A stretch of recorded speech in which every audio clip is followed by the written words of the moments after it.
today in Rich in Relationship. We're going to talk about separating work from family. Well, when couples work together, that's magnified times 10. But imagine that you don't even have your separate workspace to go to feel safe. What happens with a lot of couples is they get into this place of being activated and upset all the time, and they go to work, and work is like, at least here, I don't have to worry about that fight. They learned that emotions can hijack decisions when we're activated, when we're reactive instead of proactive. Then they could create emotional processing together. Welcome to another episode of Rich in Relationship. I'm your host, Rich Heller, and today we are talking about the business of family versus, I'm going to call it family business, but really what we're talking about is work. We're talking about work-life balance in the context of business. And you may recall last episode we talked about how a successful business and a successful family monitors profit and loss. They monitor their balance sheet, but always with a mind for where they're going. Is everyone fulfilled, happy?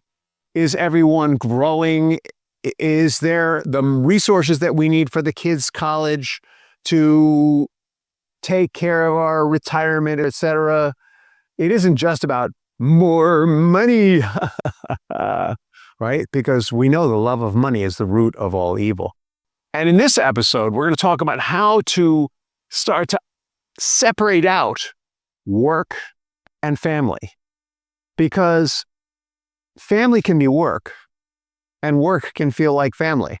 A listener, Tom, asks, when something goes wrong at work, it comes home with us. They're working together. But you could say it comes home with me. That certainly happened in my case.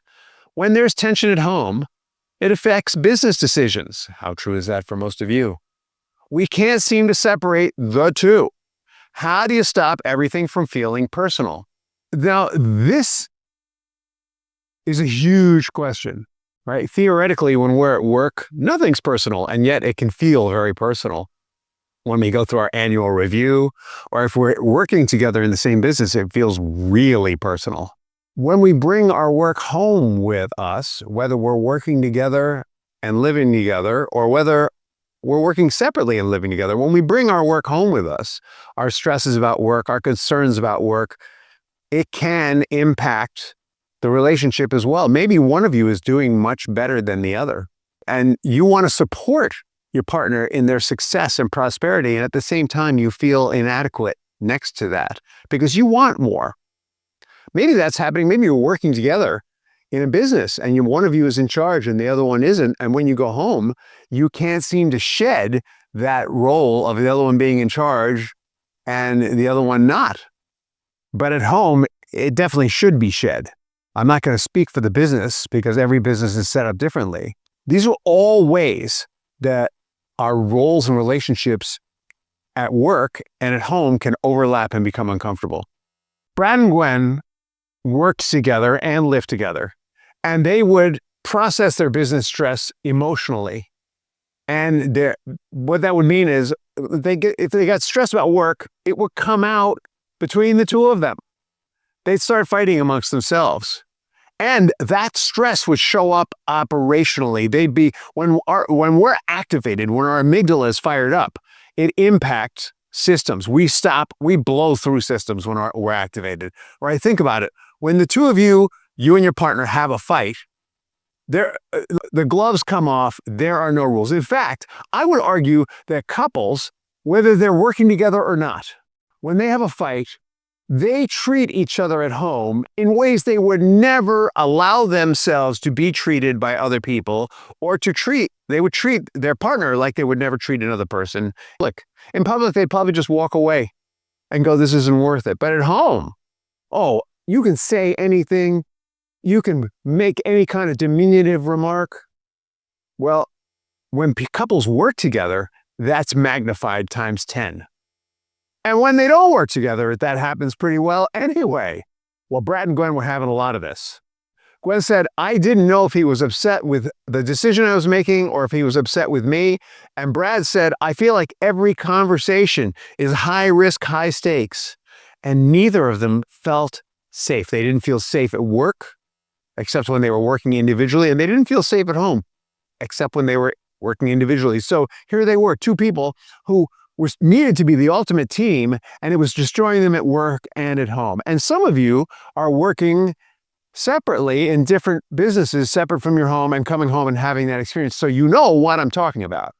But imagine that you don't even have your separate workspace to go to feel safe. What happens with a lot of couples is they get into this place of being activated and upset all the time, and they go to work, and work is like, at least here, I don't have to worry about that fight.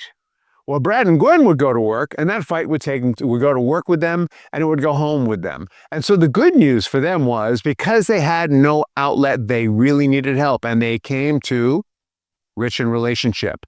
And we helped them separate the business of family, right? How to treat each other as caring partners at home, from the family business, where emotionality was not helping them. It was breaking down execution. It was breaking down accountability, and it was undercutting every decision they made. We helped them separate these two things, number one.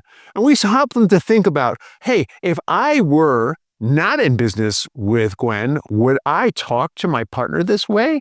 If I were not in business with Brad, would I be feeling like I was being attacked this way? Would this happen in a different environment? So they got clear on that. And they started to set some internal boundaries. At work, they had separate roles, and they respected each other's decisions and roles, and held one another accountable in the same way that they would another human being.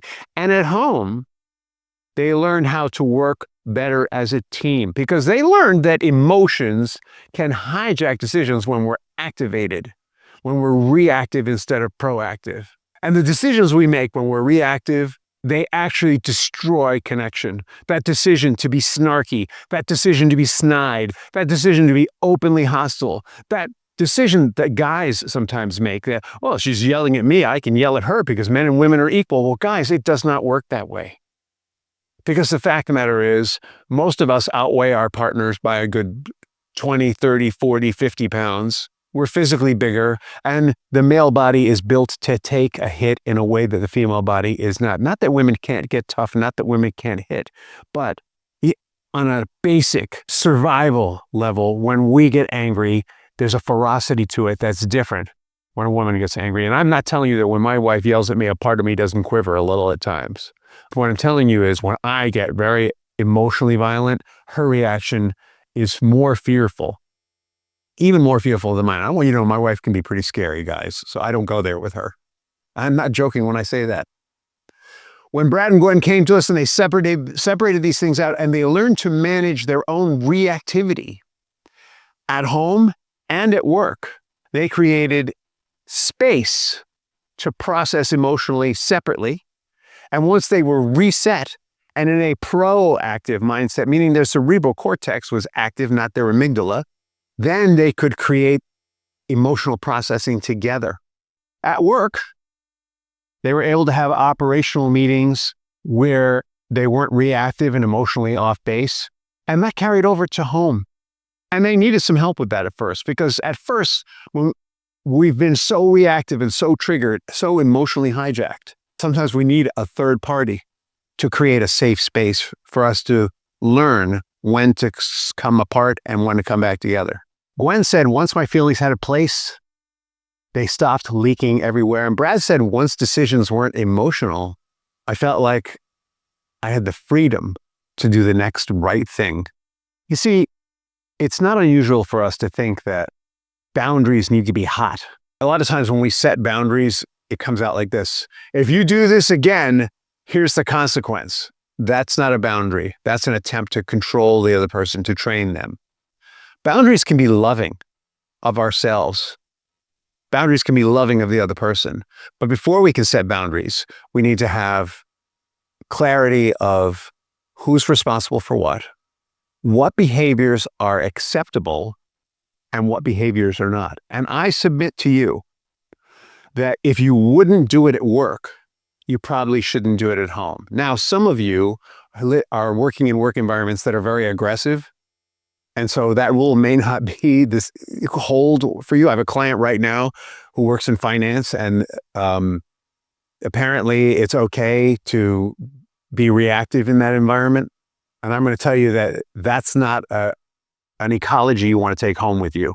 The goal here is when we're activated, reactive, when we go from 0 to 60 instead of 0 to 10. It's okay to go to 10 and say, hey, you know what? I'm feeling angry right now, as opposed to, what? What did you do? That's 60. When we're going from 0 to 60, that's the worst time that anything can come out of our mouths. Nothing positive is going to happen in that space. And so we need to separate ourselves and come back to the table and say, hey, I had a big reaction there. Let me tell you what's really going on for me. When you did this, I was angry, but it also reminded me. It reminded me of something that happened to me when I was a kid. It reminded me of my last marriage, or whatever it reminded you of. And that's not about you. And that's why I took a time out. So let's talk about the thing that I'm angry about, which is this situation, right? Because I know we can figure it out, and why I'm angry about it. I'm angry about it. Honestly, I'm a little mad at myself, and I'm a little mad at you. I feel like we didn't communicate clearly. When we can have conversations like that, then we can start to construct the systems and the structures that we need to have an effective marriage, to have an effective partnership, to be effective parents. And if you're working together, to have an effective business where you are impactful and making a difference, not only in your own lives, but in the lives of the people who work with you. You see, boundaries are not cold, they are protective. And that's what we're going to talk about in the next episode of Rich in Relationship.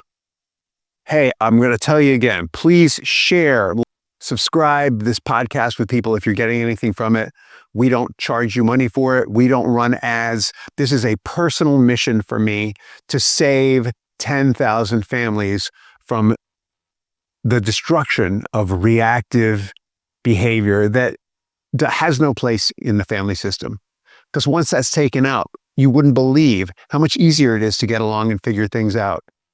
Even if you're living separately, even if you're divorced, all right? When you take that out, I do a lot of work with people who are divorced, helping them to talk to each other so that they can focus on their children. Taking the reactivity out of it is vital. And so again, I encourage you to share this, subscribe it. And in the meantime, have a fantastic day and an amazing tomorrow. And thank you for being a listener of Rich in Relationship.